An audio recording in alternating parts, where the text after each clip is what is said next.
Office. Thanks very much for coming on. Appreciate it. What do you make of Jose Andres' comments? Well, we're not targeting humanitarians. We're not targeting civilians. All we care about in this war is going after Hamas and Palestinian Islamic Jihad. We want to eliminate this terrorist organization. What happened is very, very tragic indeed. We will draw the right lessons from it and implement it. As you know, there will be an investigation. There is, in fact, an investigation underway, as the defense minister, the prime minister have ordered, the findings of which will be made public. We'll share them with... How long will that take? I believe a few days, but don't take me up on this word. Okay, so we're not talking about months. No, I believe it's a matter of days. Days, maybe weeks, but not months. Because Jose Andres is suggesting that not only was the convoy targeted, and it's clear it was targeted, right? Israel's position is it was a mistake, but that it was still obviously intentionally hit. But Jose Andres is saying that he thinks that it may have been based on things he said about Netanyahu. Let me read you what he said. He said, I need to understand that this was not by somebody that is above the law and order that decided to kill us because, I don't know, maybe because I did that tweet that was very strong against President Netanyahu. Prime Minister Netanyahu, but I have no idea really what he's talking about. Again, it was a tragic incident. The only people who, I should say terrorists who were after in Gaza are the terrorists, full stop. Really, full stop. And Israel has gone to unprecedented lengths in the history of modern urban warfare to safeguard civilians.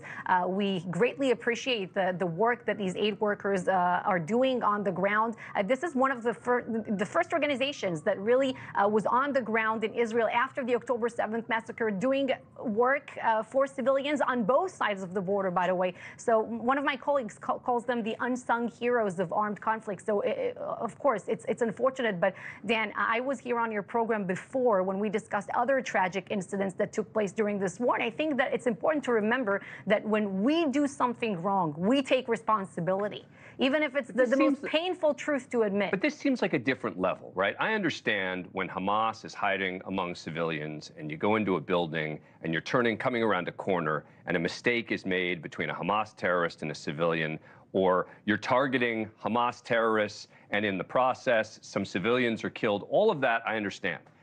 This one's a little tougher to understand because clearly this aid convoy was targeted. They went after this convoy by mistake, but it was targeted. So this one does feel a little different. Well, according to the preliminary assessment, as the IDF chief of staff came out and said yesterday, it was a mistake of misidentification during night in very complex battle conditions. It's very simple to sit here in New York and give grades to soldiers doing very tough work against terrorists for 6 months now, but we're not going to do it. I think we should wait for the conclusions of the investigation to really realize what transpired, because the bottom line is that this can never happen again. But because whatever transpired, it's Israel's fault. But you see, tragedies do happen during wars. That's my point. It happened. Tragedies happen in Kabul, in Fallujah, in Mosul. This one, you don't think this one feels a little different? I mean, this doesn't feel different than some of the other tragedies that you refer to, because I've been very understanding of Israel's position, and this one feels like, it's so bad. That, again, it doesn't change what Israel's strategy should be, et cetera. I'm just saying this one, I would have thought Israel from moment one would have been out there saying, we're sorry, we're sorry, we're sorry. Let me play you something that happened on a British station where a spokesperson for the Israeli government was being questioned on Channel 4 in the UK. Now, let's be clear. Channel 4 in the UK and this anchor, clearly anti-Israel, okay? But what I didn't quite understand was why the Israeli government had such a hard time saying, we apologize. Let's listen. Well, is the Israeli government apologizing to the families of the aid workers killed, including the 3 families in Britain? Well, firstly, thank you, Krishnan, for having me on. From the Prime Minister to the Defense Minister to the spokesman for the Israel Defense Forces, all of us have expressed grief about this occurrence. Yes, but are you apologizing? To be frank, if you let me answer, Krishnan, there's no point attacking me already. I've just arrived, for heaven's sake. I'm not attacking you. I'm just asking you a simple question. I want an answer to it. No, you are. Are you apologizing? And allow me to answer. We have expressed grief about this operation, but we need to find out exactly what has happened. All right, again, we know that the anchor is not an objective anchor. He's anti-Israel. But why was it so hard to just say, yes, we apologize and we're going to figure out who's responsible? So what I don't know is when this interview was recorded and what time it was aired and what details we had, in fact, before this interview. So I really Because at this point, you're willing to say we apologize, because, right? Prime Minister Netanyahu, he tweeted, he put out this statement, and he clearly said that it's a very, very, very regrettable incident. So to say, he apologized. The president, President Isaac Herzog, he spoke on the phone yesterday to the founder of the WCK. Right. So, but I hate playing these word games, but it seems easy, right, for Israel to say, of course we apologize. Of course we apologize.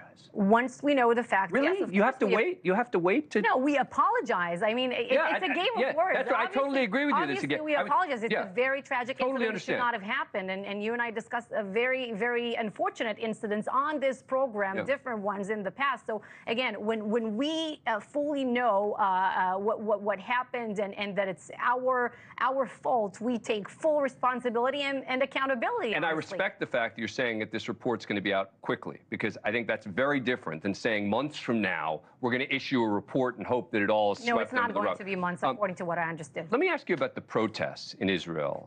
You are a spokesperson for Prime Minister Netanyahu. A lot of protests against Prime Minister Netanyahu, including from family members of the hostages. Does any of that lead Prime Minister Netanyahu to think, you know what? Maybe this is a good time to have an election to determine if the Israeli people are really with me?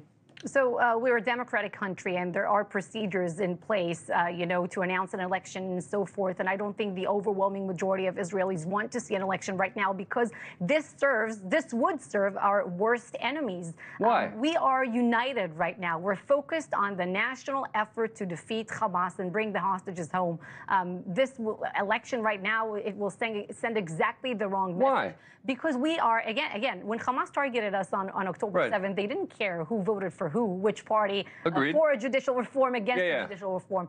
This is why we stick together. So there are protests, and you're right, some members of hostages, family members of hostages do participate in them. But they are really a microcosm, the hostage families of the Israeli society. So you have hostage families who think one way or a different way. But the bottom line is that these are not the majority of Israelis whom you see right there in the streets protesting and in dealing with politics, because we have a unity government in place right now, which is really reflective of the public sentiment that you find across Israel. So yes, you have a fringe that are dealing with politics. You think it's just fringe that are opposed to Netanyahu? That's not the sense I get. You don't see 10 million people in the streets. Not protesting, but when polling, Netanyahu is not that popular. But it's not about the prime minister. It's really not about the prime minister right now. It's not about politics. We have a unity government in place for a reason, because this is what we are, united, and this is what we want our enemies to understand. And do not mistaken, the fierce political debates that we've had